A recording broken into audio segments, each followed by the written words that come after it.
pero por ejemplo cuando yo tengo que tomar vuelos o voy a los aeropuertos, les anuncio que soy una persona sorda, a veces me traen una tarjeta de braille o llevan una silla de ruedas y me quedo yo mirándolos. De ninguno de los dos métodos me sirven porque asumen que la discapacidad pues tiene un trato igualitario. Entonces creo que dejar huella es también que reconozcan que la población sorda tiene características culturales, lingüísticas. Ese reconocimiento es supremamente importante y creo que es un mensaje también que vale la pena dejar para la audiencia.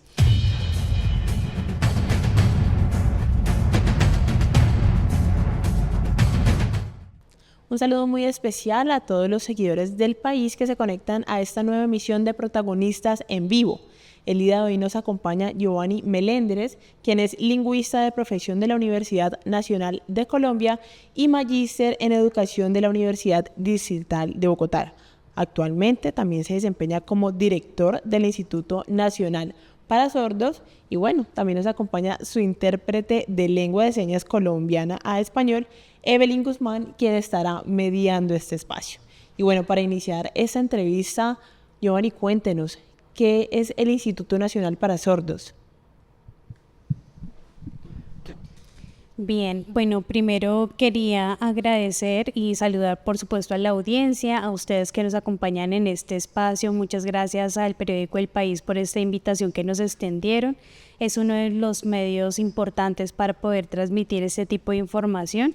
Y para responder, Laura, a tu pregunta, ¿qué es el Instituto Nacional para Sordos? Es un establecimiento público, hacemos parte del Estado colombiano bajo la línea de gobierno y buscamos la promoción de los derechos de la población sorda y la garantía de los derechos a través precisamente de la línea de gobierno y cumpliendo en la política pública para el acompañamiento. Ya llevamos para este año 71 años de recorrido por parte del instituto, un instituto que se ha ido transformando. Inicialmente teníamos un enfoque de salud que era con una vista de rehabilitación, luego pasamos a un enfoque de educación y posterior a ese enfoque de educación actualmente hacemos parte del Ministerio de Igualdad y Equidad con un enfoque para la superación de las brechas y las barreras de las poblaciones vulnerables. Entonces el Instituto Nacional para Sordos, INSOR, a través de su decreto de funciones busca esa promoción de los derechos de las personas sordas, que también entidades que desconocen cómo hacer ese acompañamiento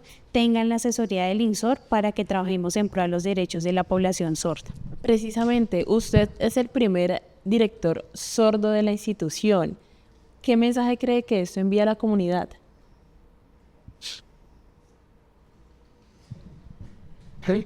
Bueno, es una pregunta que suele ser muy frecuente porque se rompe un paradigma teniendo un primer director sordo. Esas representaciones sociales y paradigmas empiezan a cambiar. Que un cargo de alto nivel en el gobierno pues sea ocupado por una persona sorda es la primera vez y nos habla también de la capacidad que tiene cada persona sorda, cada persona con discapacidad. Ha sido un instituto que durante muchas décadas fue dirigido por personas oyentes y que a mi llegada también nos habla de cómo nos estamos apropiando de estos espacios, la misma comunidad sorda representando a un instituto que lo representa, y que yo soy una persona que ha tenido esa vivencia de ser sordo, la experiencia, las luchas y las barreras pues las he tenido que tener 24 horas al día porque pues no tengo información a nivel auditivo. Entonces siempre las conversaciones, toda la información en mi alrededor va a ser en el español. Fue una lucha también pasar el recorrido académico. Yo ya llevo trabajando dentro del instituto 17 años y desde diferentes cargos he podido tener esa experiencia hasta llegar a ser director y ser tomador de decisiones, la gestión de los recursos, la estructuración de planes, de que esto nos permita llevar nuevos modelos de transformación social, porque la sociedad se transforma y esos paradigmas tienen que ser derribados y el sistema y esos ecosistemas tenemos que tener más representación de las poblaciones. Ha sido un logro, pero hay que seguir trabajando. Seguramente muchas personas en este periodo pues han estado expectantes sobre los resultados y que es un trabajo que hay que seguir continuando y que se abran estas posibilidades dentro del Estado colombiano. Precisamente, cuéntanos un poco sobre esos resultados que se han alcanzado desde la institución.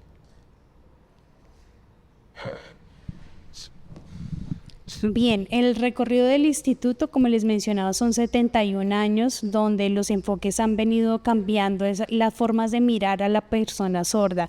En su momento se creía en la normalización, en que te tenían que oralizar, que tenían que usar ayudas auditivas.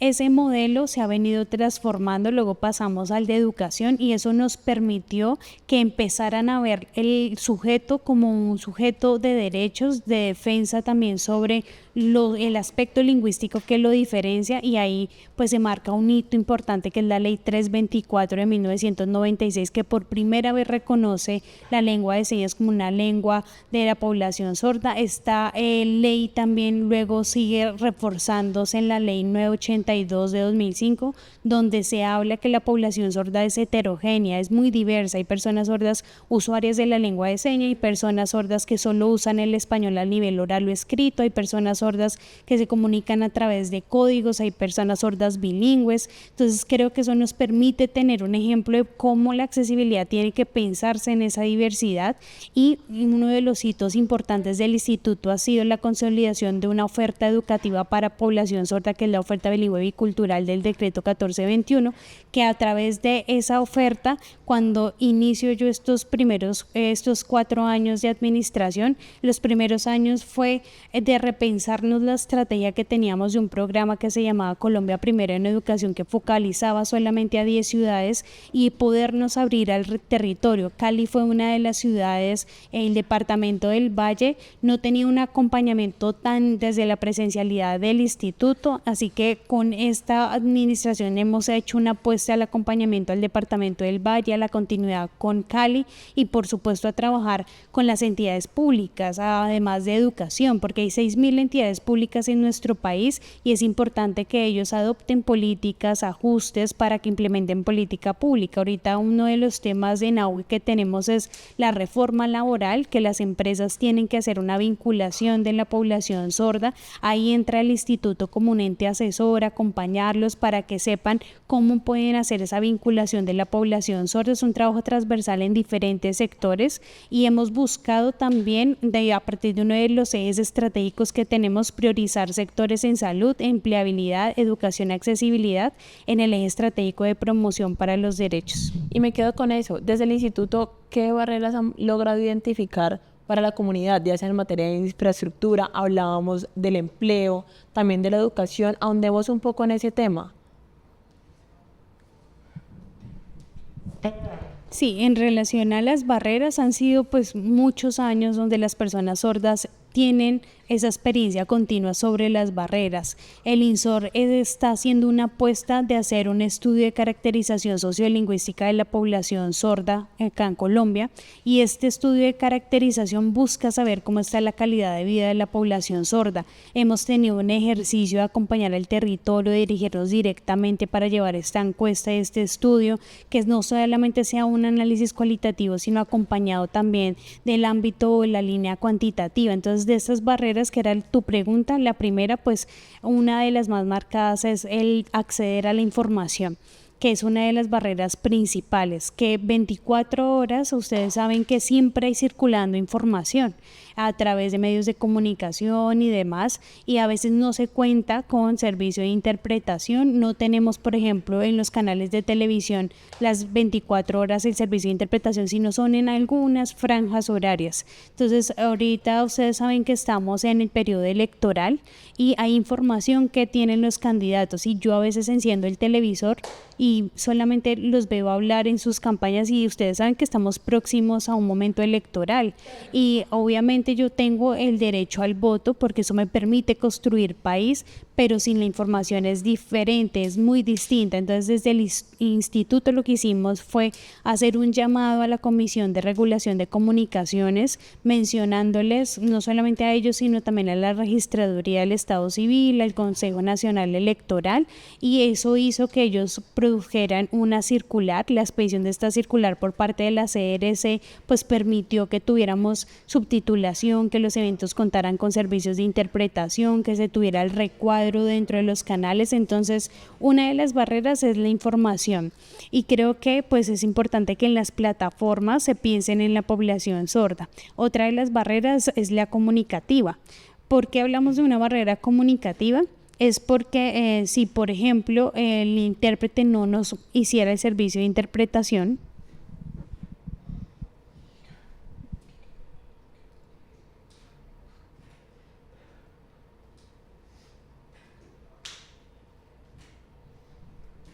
Laura, ¿tú me entendiste? Para nada. Definitivamente hay una barrera ahí.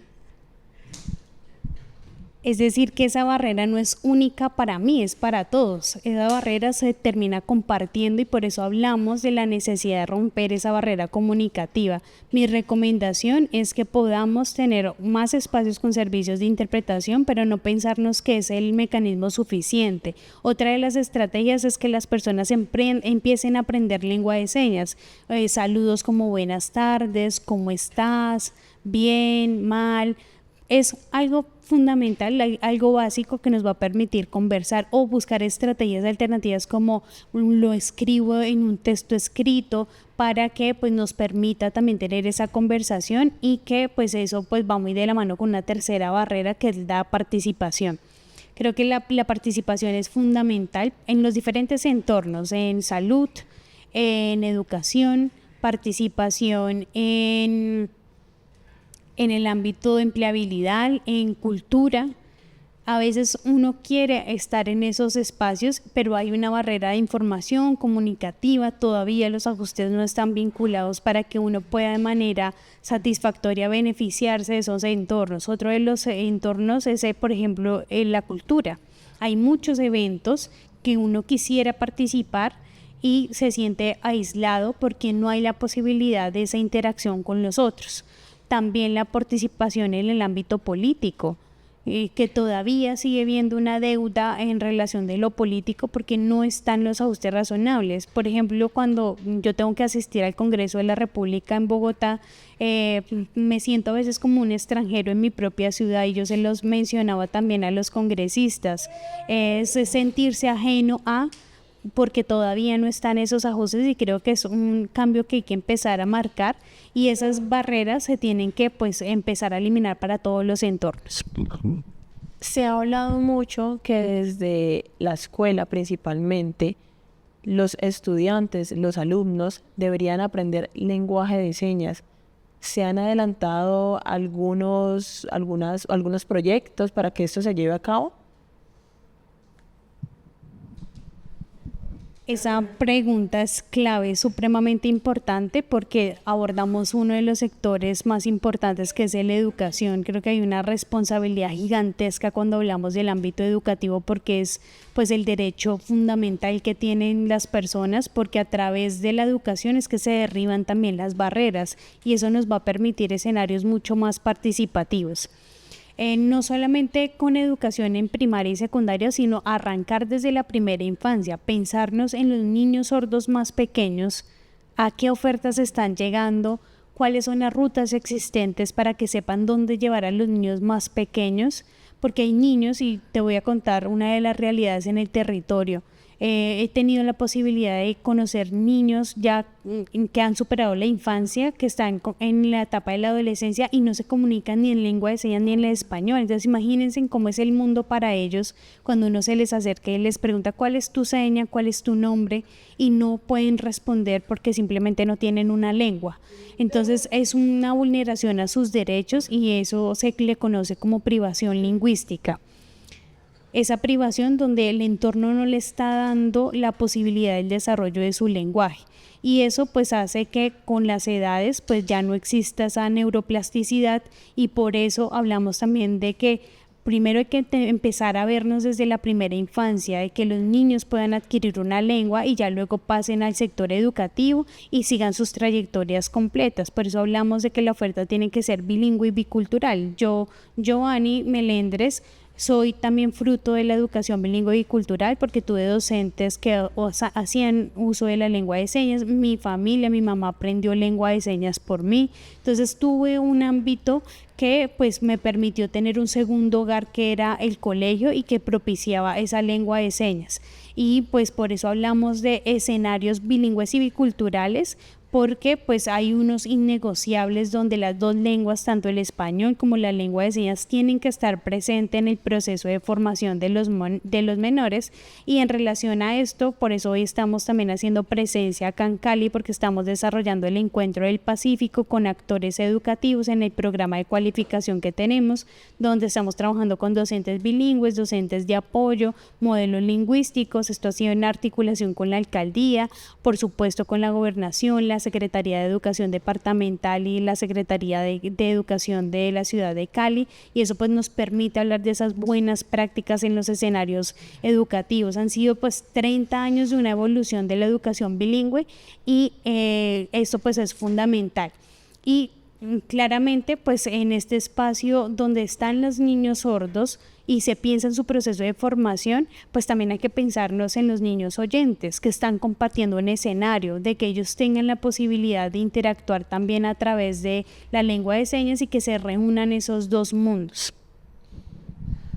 Más allá de la educación, que por supuesto es importante, hay otro tema y es la población vulnerable y las personas que viven en zonas rurales, las zonas a las que no suele llegar la gente normalmente. ¿Cómo se trabaja con esa población?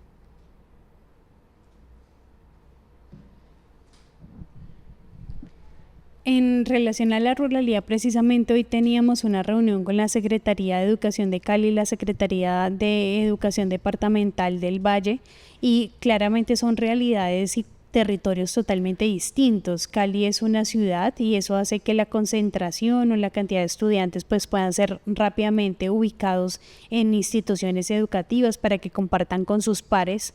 Pero por otro lado también está esa ruralidad que es presente en territorios como el Valle. Hay una responsabilidad gigante porque hay una alta dispersión, es decir, los niños están ubicados de manera separada en en municipios. Ahorita en el Valle hay identificados 74 niños sordos de manera dispersa en diferentes municipios. Entonces el acompañamiento con ellos es mucho más complicado porque no hay tanta proximidad entre niños sordos que permitan ese desarrollo entre pares. Por eso uno de los primeros pasos que se ha pensado también es llegar a municipios como Cerritos, donde pues puedan ubicar una institución educativa, que los niños puedan trasladarse, que cuenten con el docente de apoyo, con el modelo lingüístico, que los acompañen al menos 3 veces a la semana y que estos perfiles, modelos, docentes puedan ir rotando en otras instituciones. Es un esfuerzo y nosotros por parte del INSOR promovemos una estrategia que es pedagogía 1 a 1, es decir, cuando yo nada más tengo un estudiante sordo, saber cómo puedo acompañarlo. El equipo que tiene la Secretaría de Educación, se les ve también ese compromiso, ha sido también un esfuerzo de que esta práctica siga de manera constante y se vuelva también una política de implementación. Y por parte del INSOR nosotros tenemos materiales de orientación, que es un documento de orientaciones para la atención en la ruralidad, que tiene una vista administrativa, que es un paso importante, pero nos toca seguir trabajando para esa realidad de la ruralidad acá en nuestro país, Colombia. Giovanni, estamos en época electoral y no puedo dejar pasar esta pregunta. ¿Cómo vincularse desde el instituto con el nuevo gobierno y así intentar al menos cerrar esa variedad de brechas que hay para esta comunidad?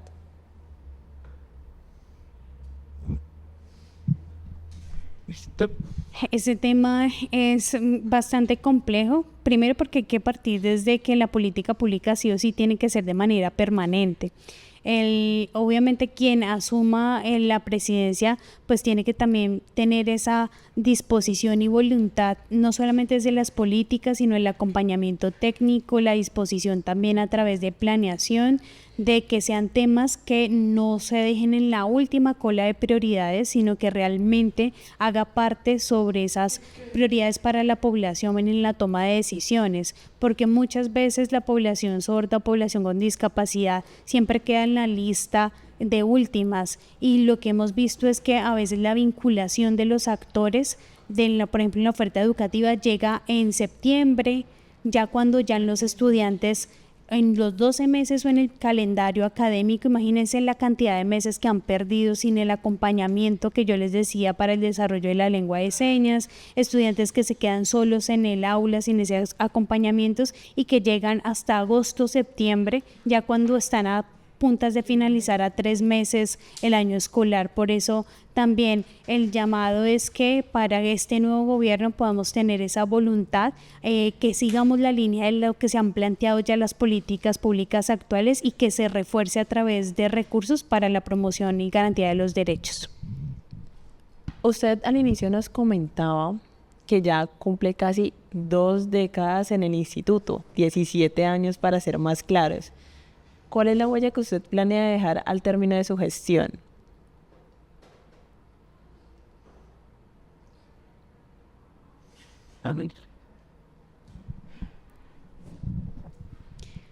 Bien, creo que esa huella para que pueda quedar es los derechos lingüísticos que tienen que prevalecer para la comunidad sorda, la población, el reconocimiento de esa diferencia lingüística de cada persona sorda y que nos diferenciamos a otras poblaciones con discapacidad, porque muchas veces ven la discapacidad y asumen que el tratamiento tiene que ser igual por cada grupo de discapacidad. Yo les pongo a ustedes un ejemplo que yo lo suelo reiterar, pero por ejemplo cuando yo tengo que tomar vuelos o voy a los aeropuertos, les anuncio que soy una persona sorda, a veces me traen una tarjeta de braille o llevan una silla de ruedas y me quedo yo mirándolos, de ninguno de los dos métodos me sirven porque asumen que la discapacidad pues tiene un trato igualitario. Entonces creo que dejar huella es también que reconozcan que la población sorda tiene características culturales, lingüísticas, ese reconocimiento es supremamente importante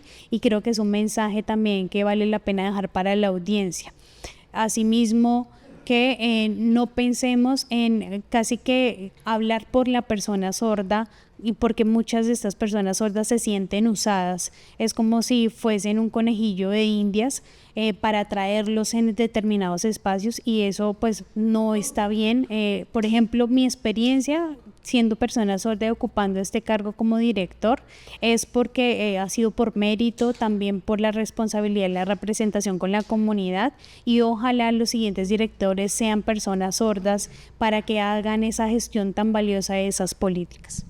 Bueno, y para llegar al final de Protagonistas en Vivo, por favor, cuéntenos este encuentro que se está desarrollando actualmente en Cali, que va hasta el viernes. Denos todos los detalles, por favor.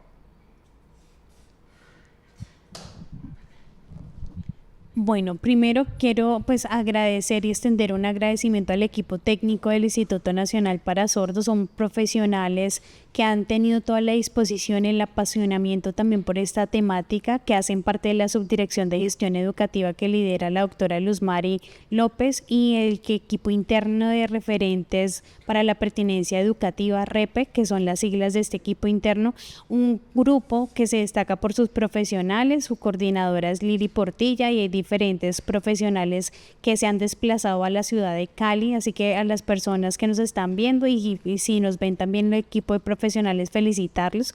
Los contenidos que van a ver durante este encuentro es a partir del modelo de educación bilingüe bicultural, se explora la oferta bilingüe bicultural que tiene 5 componentes: el lingüístico, académico, el directivo, el comunitario y el administrativo, que es de gestión administrativa. Estos componentes son importantes donde no solamente se exploran cómo se componen, sino también van a hablar de esos roles de los actores, quién es el modelo lingüístico, quién es el docente de apoyo, quién es el docente bilingüe, qué funciones tiene y cómo, por ejemplo, se integran para la formación de los escolares sordos, cómo desarrollar el plan individual de ajustes razonables, que es uno de los documentos que valora, que hace un diagnóstico de los estudiantes, y a partir de este PIAR también inclusive hablar de la valoración pedagógica de entrada, que nos habla es cómo recibimos a los estudiantes y qué factores académicos hay que tener en cuenta para el desarrollo de sus competencias. Es un trabajo y unas temáticas amplias.